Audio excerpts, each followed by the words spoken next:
Au nom du Père, et du Fils, et du Saint-Esprit. Amen. La grâce de Jésus-Christ notre Seigneur, l'amour de Dieu le Père, et la communion de l'Esprit Saint soient toujours avec vous. Je vous rassure, c'est pas parce qu'il y a des enfants de cœur qui portent des cordons violets qu'on est déjà en carême, hein. Ça ne commence que mercredi. Voilà, mercredi prochain, les enfants en carême, c'est-à-dire dans ce beau temps qui va nous préparer à la fête de Pâques. Quelle fête! Une victoire définitive sur tous les malheurs de la vie, le péché, le mal, la mort. Et cette victoire du Christ, elle étend sur nous son rayonnement déjà, maintenant, au cours de notre vie.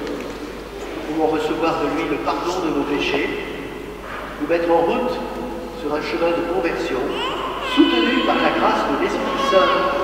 Quelle joie, mes frères! Dieu fait l'essentiel du travail en nous, de faire de nous des créations nouvelles.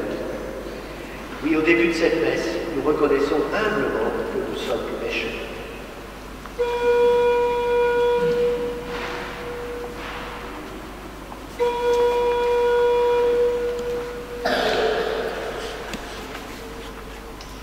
Seigneur Jésus, parole éternelle du Père, tu viens illuminer les ténèbres de nos vies.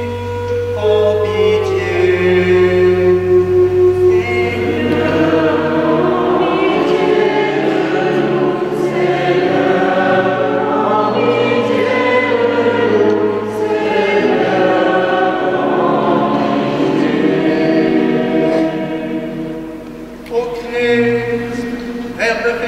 De notre chair, tu veux nous donner part à ta divinité. En pitié.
Prions le Seigneur. Accorde-nous, Dieu Tout-Puissant, de conformer à ta volonté nos paroles et nos actes, dans une inlassable recherche des biens spirituels. Par Jésus-Christ, ton Fils, notre Seigneur et notre Dieu, qui vit et règne avec toi dans l'unité du Saint-Esprit, pour les siècles des siècles.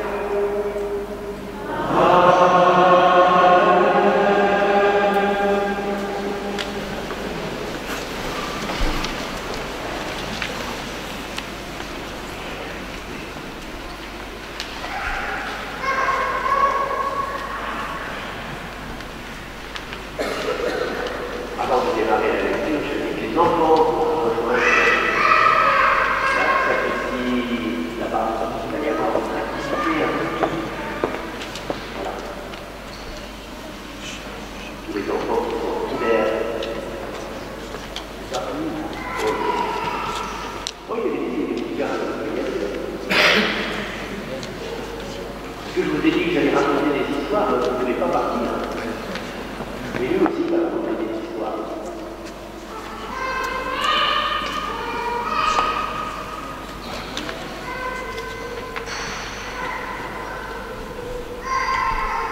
Lecture du livre des Lévites. Le Seigneur parla à Moïse et dit : Parle à toute l'assemblée des fils d'Israël. Tu leur diras : Soyez saints, car moi, le Seigneur votre Dieu, je suis saint. Tu ne haïras pas ton frère dans ton cœur, mais tu devras réprimander ton compatriote et tu ne toléreras pas la faute qui est en lui. Tu ne te vengeras pas. Tu ne garderas pas de rancune contre les fils de ton peuple. Tu aimeras ton prochain comme toi-même. Je suis le Seigneur. Parole du Seigneur.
Car il pardonne toutes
et que l'Esprit de Dieu habite en vous, si quelqu'un détruit le sanctuaire de Dieu, cet homme, Dieu le détruira, car le sanctuaire de Dieu est saint, et ce sanctuaire, c'est vous. Que personne ne s'y trompe. Si quelqu'un parmi vous pense être un sage, à la manière d'ici-bas, qu'il devienne fou pour devenir sage. Car la sagesse de ce monde est folie devant Dieu. Il est écrit en effet, c'est lui qui prend les sages au piège de leur propre habileté. Il est écrit encore, le Seigneur le sait, les raisonnements des sages n'ont aucune valeur. Ainsi, il ne faut pas mettre sa fierté en tel ou tel homme, car tout vous appartient, que ce soit Paul, Apollos, Pierre, le monde, la vie, la mort, le présent, l'avenir, tout est à vous. Mais vous, vous êtes au Christ, et le Christ est à Dieu. Parole du Seigneur.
Le Seigneur soit avec vous. Évangile de Jésus-Christ selon saint Matthieu.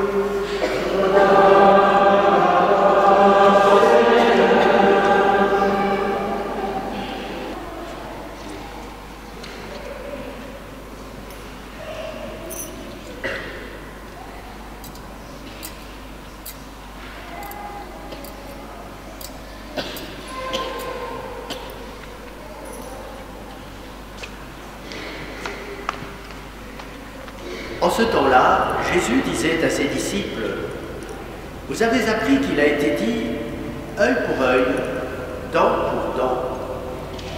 Eh bien moi je vous dis de ne pas riposter aux méchants. Mais si quelqu'un te gifle sur la joue droite, tends-lui encore l'autre. Et si quelqu'un veut te poursuivre en justice et prendre ta tunique, laisse-lui encore ton manteau. Et si quelqu'un te réquisitionne pour faire 1000 pas, fais-en 2000 avec lui. À qui te demande, donne. À qui veut t'emprunter, ne tourne pas le dos. Vous avez appris qu'il a été dit, tu aimeras ton prochain et tu haïras ton ennemi. Eh bien, moi je vous dis, aimez vos ennemis et priez pour ceux qui vous persécutent, afin d'être vraiment les fils de votre Père qui est aux cieux. Car il fait lever son soleil sur les méchants et sur les bons, il fait tomber la pluie sur les justes et sur les injustes. En effet, si vous aimez ceux qui vous aiment, quelle récompense méritez-vous? Les publicains eux-mêmes n'en font-ils pas autant? Et si vous ne saluez que vos frères, que faites-vous d'extraordinaire? Les païens eux-mêmes n'en font-ils pas autant? Vous, donc, vous serez parfaits comme votre Père céleste est parfait.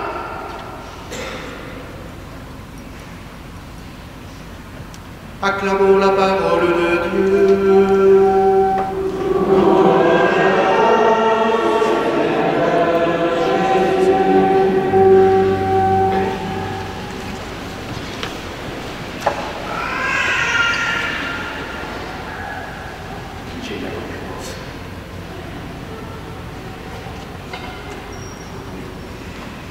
frères et sœurs, nous abordons aujourd'hui un passage particulièrement difficile à entendre. Je ne sais pas pour vous, mais pour moi, ça m'interpelle et ne pas riposter aux méchants, jamais. Donc il peut faire tout ce qu'il veut, finalement. Casser la maison, tuer les proches.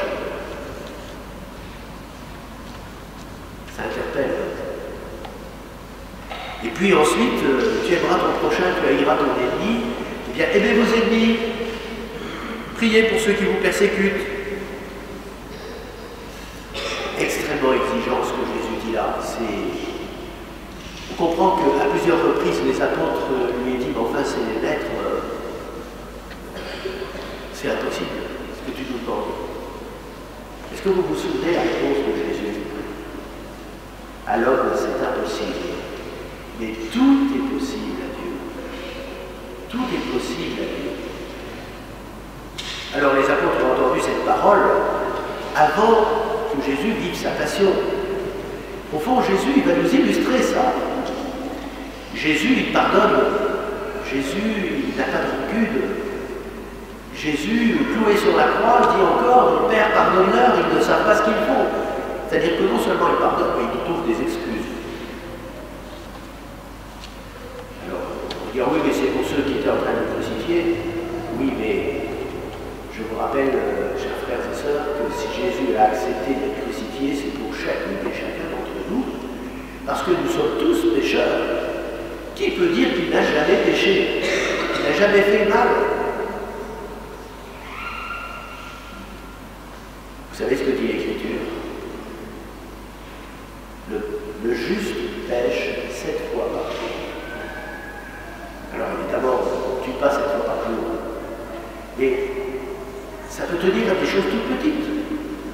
Une parole maladroite, une parole blessante, une attitude qui n'est pas fraternelle, un jugement intérieur. N'oublions pas que nos péchés surgissent du cœur. Si on laisse se développer dans notre cœur des critiques acerbes, parce que l'autre a des attitudes, des comportements, des manières d'être qui nous agacent, parce que c'est pas notre culture, alors on porte des jugements intérieurs, ça rumine à l'intérieur, on se parle à soi-même, on se raconte des choses. Ben même là, il faut apurer tout ça. Ce que Jésus nous dit, priez pour ceux qui vous font du mal, qui vous persécutent, ou ceux qui vous sont désagréables. Vous savez, il m'est arrivé plusieurs fois de donner ce conseil à des personnes qui se confessent. Alors profitez-en, écoutez bien. Lorsque dans vos relations, vous avez une personne proche de vous qui, à une période de votre vie, vous agace au plus haut point. Vous avez du mal de la supporter. Je suis sûr que ça n'arrive qu'à moi. Oh, vous voyez, c'est curieux. Donc cette personne vous agace au plus haut point. Et le résultat, c'est que de temps en temps, il vous échappe des paroles, des attitudes, des grimaces ou des mots qui vous blessent, vous aussi. Alors, on casse quelque chose dans la communion fraternelle parce que cette personne agace. Bref, il ferme jamais ses placards, il laisse traîner le dentifrice ouvert sur le tapis, vous savez, au-dessus de l'évier, le lavabo. Je sais, c'est peut-être des choses idiotes. Je lui demande de sortir la poubelle, mais il trébuche dessus le matin et il la laisse dans la porte. Enfin bref, des trucs idiots, oui.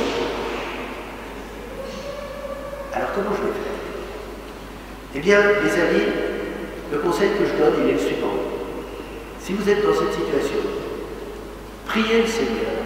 Dites-lui, Seigneur, regarde mon cœur, j'arrive pas à l'aimer, c'est au-dessus de mes forces. Et puisque tout est possible à toi, viens m'aimer en moi, viens mettre dans mon cœur l'amour que toi tu as pour cette personne. Parce que toi, je sais que tu l'aimes, tu vas l'aimer jusqu'au bout. Donc viens mettre l'amour que tu as, ton amour divin, viens le mettre dans mon cœur. Pour que je puisse l'aimer en toi, l'aimer avec ton regard à toi. Alors c'est une prière qu'il faut faire avec persévérance. Et j'ai eu la chance d'avoir des retours de personnes qui m'ont dit au bout de quelques mois, eh bien ça marche. Ça marche. Donc faites cette prière avec foi si vous êtes dans cette situation. Vous verrez, le Seigneur vous donnera un regard compatissant, un regard bienveillant sur la personne, son regard. Et surtout, vous découvrirez que l'autre, il n'a pas que des défauts, il a aussi des qualités. Vous voyez, on a besoin d'assainir en fait notre vie intérieure pour que justement, il n'y ait pas ces attitudes désagréables avec les autres. Alors, vous allez me dire, oui, mais dans la première lecture, il est question aussi de correction fraternelle. Parce que finalement, il faut qu'on s'aide les uns les autres à grandir. On n'a pas que des qualités, non. On a nos limites, on a nos manies, nos mauvaises habitudes. On prend tous des mauvaises habitudes dans la vie. Enfin, moi, j'en prends. J'espère que mes confrères me supportent. Alors, je voudrais vous dire quelque chose au sujet de la correction fraternelle. Parce que Jésus nous donne à la fois le commandement de ne pas juger nos frères, de ne pas condamner, d'être fraternel en fait, hein, de prier pour ceux qui nous persécutent, qui nous font du mal, mais il nous dit aussi de vivre la correction fraternelle. Et ça, c'est un art. D'abord, je vais vous dire une chose. Quand vous voulez corriger votre frère, attendez que la tempête se calme en vous. Parce que sinon, vous allez l'agresser. Vous n'allez pas le corriger, vous allez l'agresser. Donc, il faut que ce soit dans un moment calme. Et puis, Benoît XVI, en 2012, à l'entrée du carême, il a donné des bons conseils par rapport à ça. C'est en 2012, on lisait le texte, le premier texte qui dit corrige ton frère, il faut sortir le péché du milieu de ton peuple. Voilà. Alors, voilà ce que nous dit le pape Benoît XVI, enfin, c'est un résumé au moins de son raisonnement. La non-critique est un acte de charité fraternelle et communautaire, tout comme l'est également la correction fraternelle. Il faut donc les deux. Pas de critique, pas de débordement de notre amertume du cœur, mais aussi la correction fraternelle.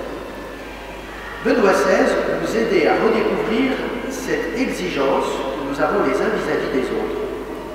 En effet, nous avons une responsabilité envers nos frères. On est une communauté, on est une famille. Hein. L'unité de la famille, elle dépend de chacune et de chacun d'entre nous. C'est à nous de construire cette unité.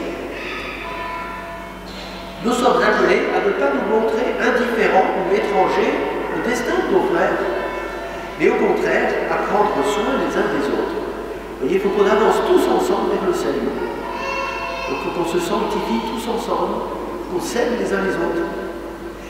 Si nous cultivons ce regard de fraternité, de solidarité, de justice, donc la justice ainsi que la miséricorde et la compassion jailliront naturellement de notre cœur. Nous avons donc une responsabilité spirituelle envers les autres, et eux envers nous. Il n'est pas toujours aisé de l'accepter. La correction fraternelle est une action importante et délicate, et elle demande beaucoup de charité et de prudence. Benoît XVI insiste sur le fait que le reproche chrétien ne peut pas être fait dans un esprit de condamnation et de récrimination, même si nous ne devons pas nous taire devant un acte objectivement mauvais. En commentant ce passage de l'Évangile qui évoque la correction fraternelle, le pape François donne quant à lui une méthode pour agir en vérité, mais dans la charité. Ça, les jésuites, les méthodes sont fortes. Ils donnent des moyens pratiques, concrets. Si tu n'es pas capable d'exercer la correction fraternelle avec amour, avec charité, dans la vérité et avec humilité, tu risques d'offenser, de détruire le cœur de cette personne. On ne peut en effet réaliser une intervention chirurgicale sans anesthésie. C'est impossible, parce que sinon, le patient meurt de douleur. Et la charité représente comme une anesthésie qui aide à recevoir le traitement et à accepter la correction. Ça veut dire que, vous voyez, quand vous ne pouvez corriger votre frère que quand vous sentez que dans votre cœur, le Seigneur a mis cet amour dont je parlais au début. Vous voyez? Donc, vous voyez le cheminement, c'est le suivant. Hein.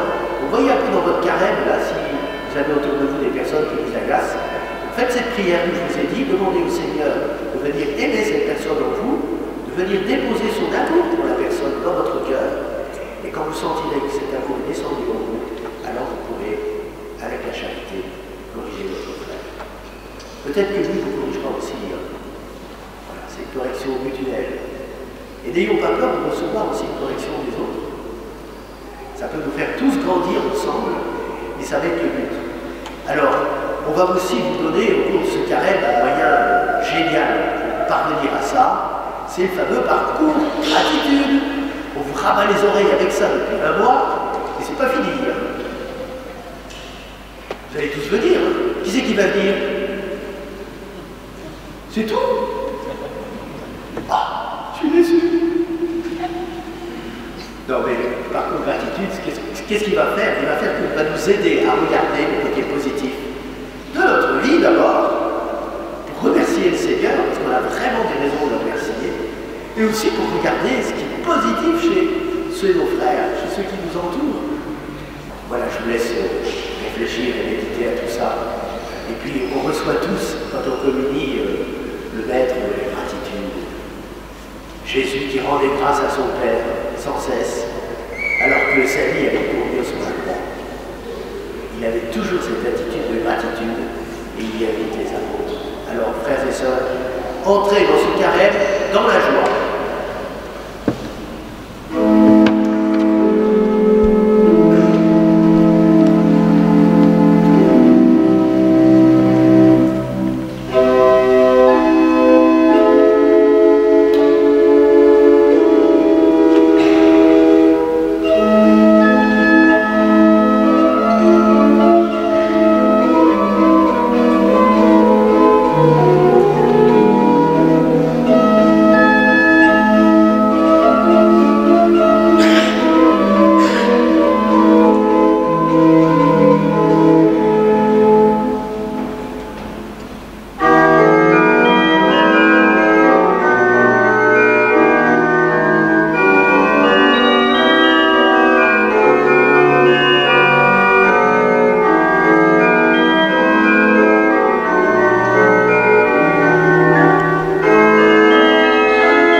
Sœurs, nous devons proclamer tous ensemble notre foi.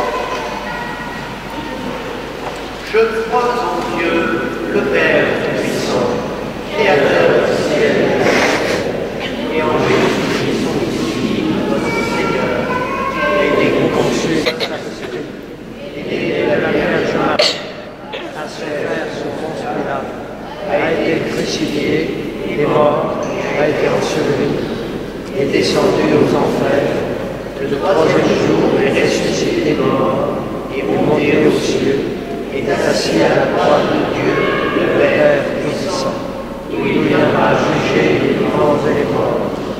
Je crois en l'Esprit Saint, à la Sainte Église catholique, à la communion des saints, à la rémission des péchés, à la résurrection de la chair, à la vie éternelle.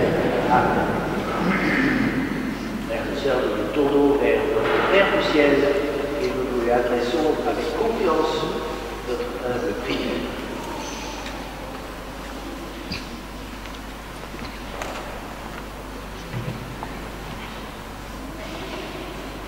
Mon âme bénit le Seigneur et me loue aucun de ses bienfaits.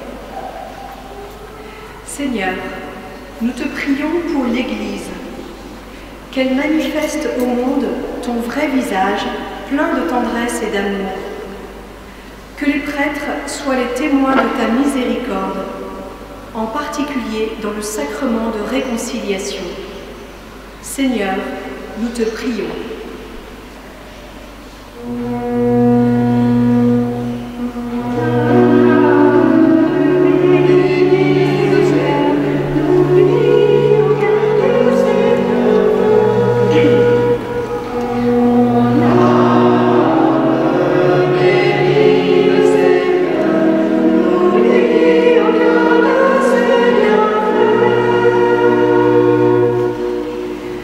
Seigneur, partout dans le monde, des chrétiens sont persécutés pour leur foi. Que ton amour se révèle à leurs persécuteurs, afin qu'ils puissent, comme saint Paul, devenir à leur tour des héros de ta parole. Dieu notre Père, nous te supplions.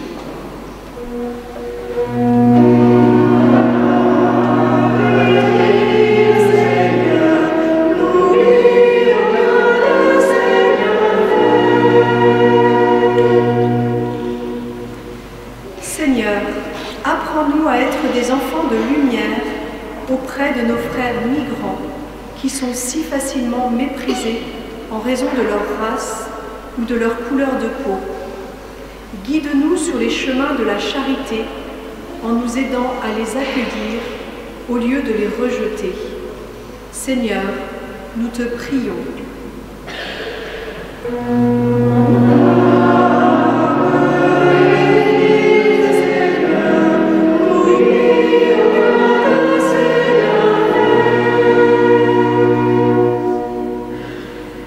Seigneur, inspire-nous pour vivre en chrétien dans notre communauté paroissiale, en respectant tes commandements.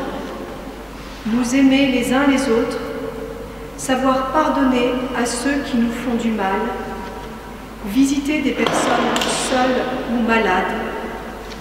Aide-nous à savoir respecter tous ceux qui nous entourent. Seigneur, nous te prions.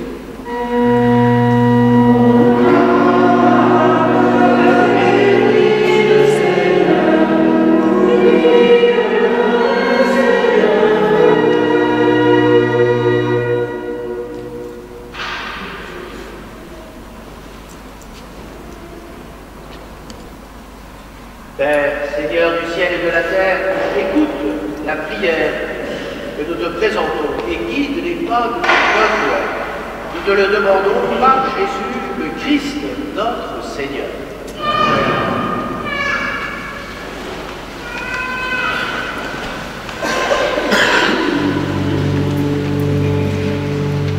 Amen.